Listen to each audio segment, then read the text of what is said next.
grace is the detoxification of wrong doctrines and medicine of the heart.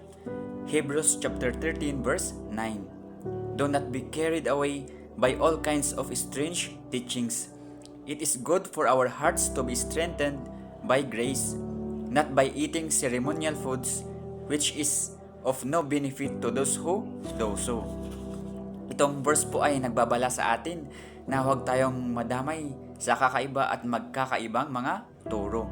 Kailangan po na ang mga puso po natin ay ma-establish ng biyaya o grace.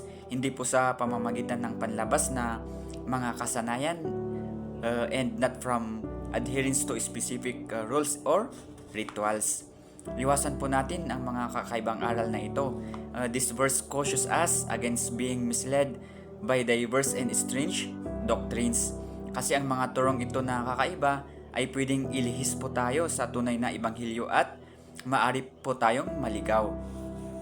When a heart is established by grace, it experiences rest, assurance, and freedom from worry and fear, knowing that God's blessings are accessed through faith, not by works, and trusting in the finished work of Jesus Christ on the cross.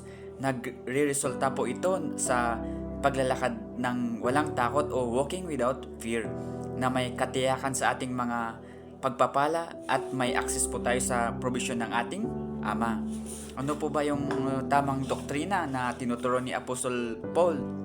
Ito po ay umiikot sa the grace of God through faith in Jesus Christ, lalo na po sa kanyang finished work on the cross. At ang epekto po nito sa atin ay righteousness, forgiveness, at kalayaan natin mula sa paghatol ng batas.